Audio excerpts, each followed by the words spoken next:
नमस्कार, मेरा नाम है सुरेंद्र सिंह और आप देख रहे हैं एसएम न्यूज़। बाबा साहब ने जो कहा वह किया।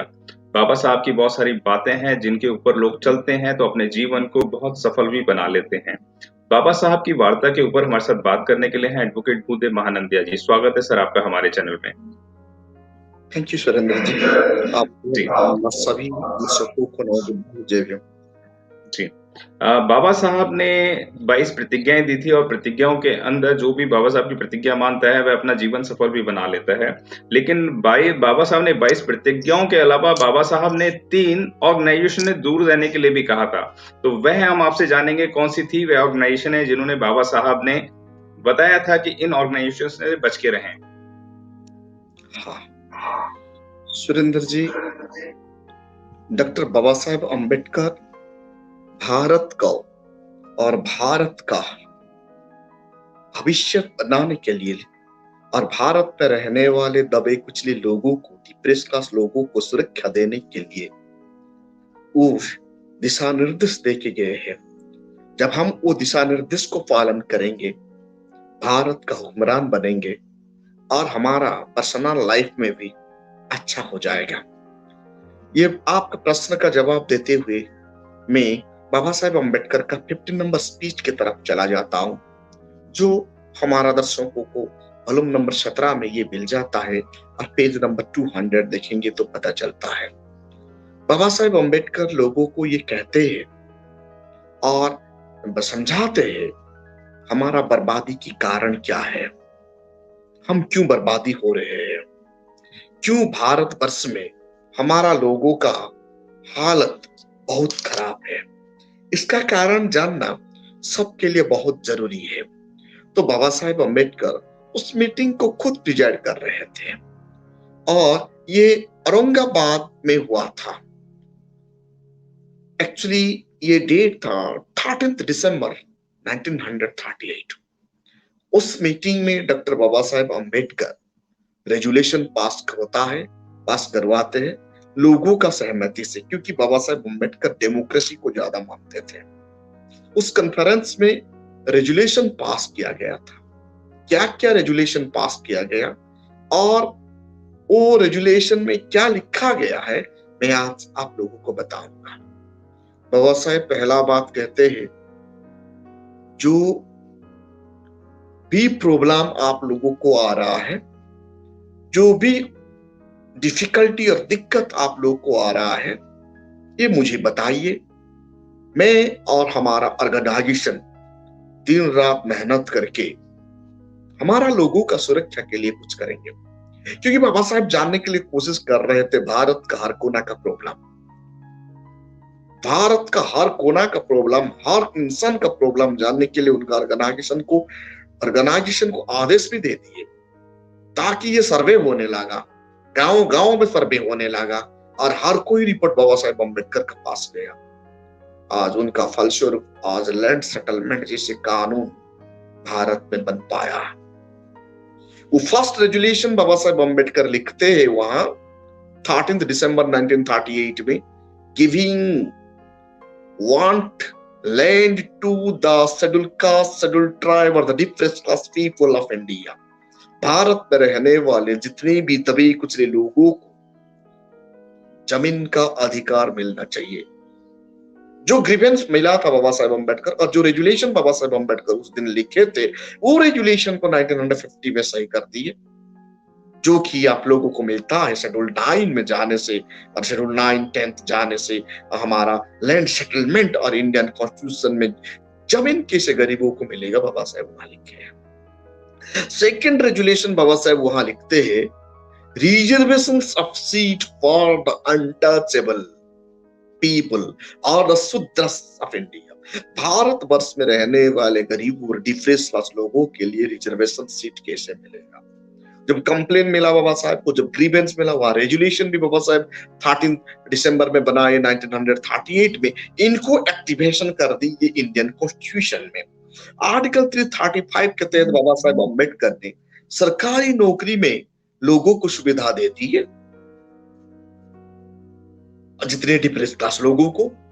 और आर्टिकल 330 आर्टिकल 332 के तहत पॉलिटिकल सेक्टर में रिजर्वेशन दे दिए, क्योंकि वहां रेजुलेशन बनाए थे और बाबा साहब खुद ग्रीवेंस मांगे थे।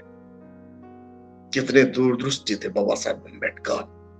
वो 1930, 1938, 30 दिसंबर का रेजुलेशन को असलियत में एक्टिवेशन कर दिए।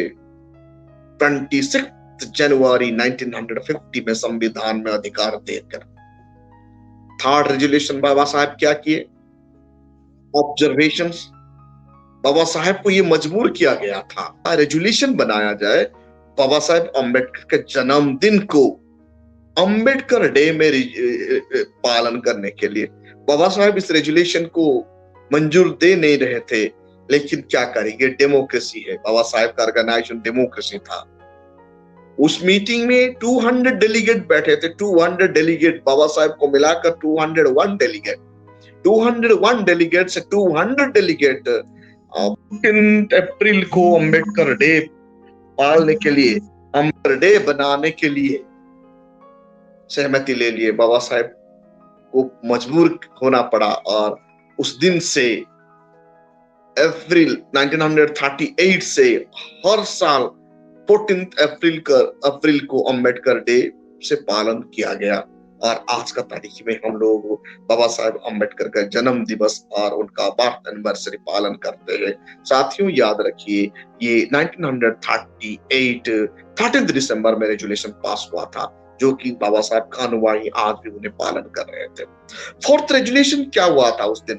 बाबा साहब और कुछ ऑर्गेनाइजेशन का विरोध उनको उनमें जाके शामिल होने के लिए मना कर दिया।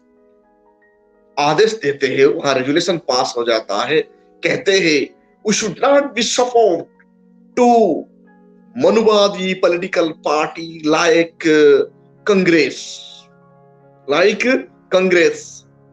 और आज का तारीख में communist, BJP, BJD, Trinamool Congress, जितने भी मनुवादियों का लीडरशिप में जो पार्टी चलता है, ये सब पॉलिटिकल पार्टी से दूर रहने के लिए बाबा साहब कहते हैं जब आप ऐसे पॉलिटिकल पार्टी को सपोर्ट करेंगे, आपका बर्बादी सुनिश्चित, आपका नस्ल गुलाम हो जाएगा और आप हुक्मरान कभी भी बन नहीं पाएंगे।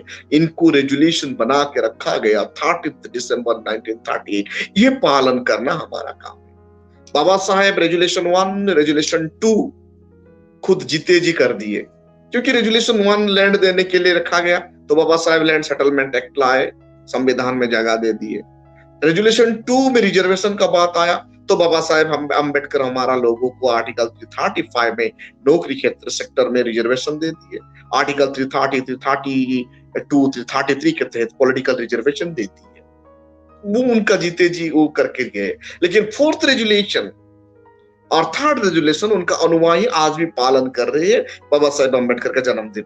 फोर्थ रेजुलेशन जो हुआ, बाबा साहेब हमें दिशा निर्देश देते हैं, ये तथाकथित ऑर्गेनाइजेशन को सपोर्ट मत कीजिए। पहला पॉलिटिकल ऑर्गेनाइजेशन कांग्रेस, कम्युनिस्ट, आज का तारीख में बीजेपी, आज का तारीख में बीजेडी, तृणमूल कांग्रेस, ये जितने भी उच्च घराना का पार्टी है, इन्हें आप कभी भी सपोर्ट मत कीजिए। और सपोर्ट करेंगे तो हमारा जनरेशन बर्बाद हो जाएगा, हम गुलाम बन जाएंगे। और किसको सपोर्ट करने के लिए मना करते हैं रेजुलेशन में बाबा साहेब अम्बेडकर? हिंदू रिलीजन, हिंदू महासभा, आर्य समाज और आरएसएस जैसे ऑर्गेनाइजेशन बन रहा है, इस ऑर्गेनाइजेशन को कभी भी आप मदद मत कीजिए, सपोर्ट मत कीजिए। आप वहां जा रहे हैं, मतलब आपका बच्चे को आप सुसाइड करने के लिए तैयार कर रहे हैं। हमारा नासमझ के कारण बहुत सारे दलित लोग, डिप्रेस क्लास लोग आर्य समाज में जाके काम कर रहे, हिंदू महासभा में जाके काम कर रहे, कांग्रेस में जाके काम कर रहे, बीजेपी पे जाके काम कर रहे, बीजेडी पे जाके गुलाम की तरह काम कर रहे। ये सब हो रहा है, इसीलिए आज हम इंडिपेंडेंट नहीं है। जो बाबा साहेब अम्बेडकर का द्वारा जो 4 रेजुलेशन बनाया गया, 3 रेजुलेशन हम पालन कर रहे हैं, 4th रेजुलेशन आज पालन नहीं कर रहे। फलस्वरूप आज हमारा स्थिति बहुत बेहाल है। जब बाबा साहब का 1938 13 दिसंबर का रेजुलेशन हम अक्षर अक्षर पालन कर देते, तो आज भारत का हुक्मरान बन जाते हैं। दादा साहेब कांसीराम शायद 13 दिसंबर 1938 speech number 50 volume 17 part 3 page 200 को सही से पढ़े। फलस्वरूप उन्होंने फोर्थ रेजुलेशन का सही से पालन कर दिए।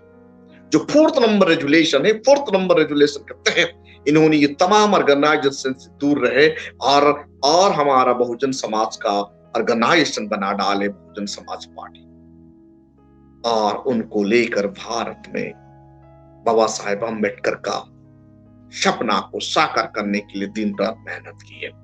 साथियों, आप लोग भी ये पढ़िए और जानिए, और बाबा साहेब का फोर्थ नंबर रेजुलेशन पढ़ के कभी भी जिंदगी में एनी परिस्थिति में भी हम लोग ये सब ऑर्गेनाइजेशन में जाना नहीं चाहिए। बाबा साहेब अम्बेडकर ये कहते हैं, मैं नहीं, ये बाबा साहेब अम्बेडकर का रेजुलेशन है। सचमुच में आप जय भीम कर रहे हैं, सचमुच में आप लोग बाबा साहेब का अनुयायी हैं, सचमुच में बाबा साहेब का 14 अप्रैल पालन करते हैं, भारत एनिवर्सरी पालन करते हैं, तो आपका मन में रहने वाले जो विचार है, कुरीति है, इनको उखाड़ के फेंक दीजिए। आप ये मनुवादियों का पार्टी से रेजिग्नेशन देके निकल आइए और बहुजन समाज में शामिल हो जाइए। क्योंकि जितने भी मनुवादी पार्टी, मनुवादी ऑर्गेनाइजेशन जैसे हिंदू सभा, हिंदू महासभा, आर्य समाज, ब्रह्म समाज, आरएसएस, ये जो ऑर्गेनाइजेशन है आपको और हमारा नस्ल को गुलाम बना रहा है। और हम जब वहां जाके काम कर रहे, मतलब हम हमारा बच्चों को सुसाइड करने के लिए मजबूर कर रहे हैं। ये बात बाबा साहेब अम्बेडकर 1938 में हमारा लोगों को बता के गए हैं। क्या आप सब ये पालन कर रहे हैं? क्या सचमुच में बाबा साहेब को आप मान रहे हैं? क्या सचमुच में आप लोग बाबा साहेब का अनुयायी है? असलियत में बाबा साहेब का अनुयायी है तो आप 1930 13 दिसंबर का रेजुलेशन, फोर्थ नंबर रेजुलेशन को पढ़िए और पालन कीजिए और हमारा जनरेशन को बचाइए। भुखमरी से आजादी कर दीजिए, मनुवादी से आजादी कर दीजिए, जातिवाद से आजादी कर दीजिए, भारत के संविधान को बर्बादी से बचाइए और भारत का तमाम संस्था को, जो तमाम कॉन्स्टिट्यूशनल बॉडी को जो हाईजैक किया जा रहा है, इनसे निजात दिलाने के लिए आप लोग बाबा साहेब अम्बेडकर का रेजुलेशन नंबर 4 को पालन कीजिए और हमारा भारत को बचाइए। इतना ही हमारा गुजारिश है SM न्यूज चैनल के माध्यम से साथी। तब जाके हम बाबा साहेब अम्बेडकर का असली वारिस कहेंगे, असली नस्ल कहेंगे और बाबा साहेब अम्बेडकर का सपना को पूरा करेंगे। अगर आपने अभी तक हमारा चैनल सब्सक्राइब नहीं किया है तो सब्सक्राइब करें और घंटी का बटन बिल्कुल भी दबाना ना भूलें ताकि सभी लेटेस्ट खबरें पहुंच सकें आप पे सबसे पहले।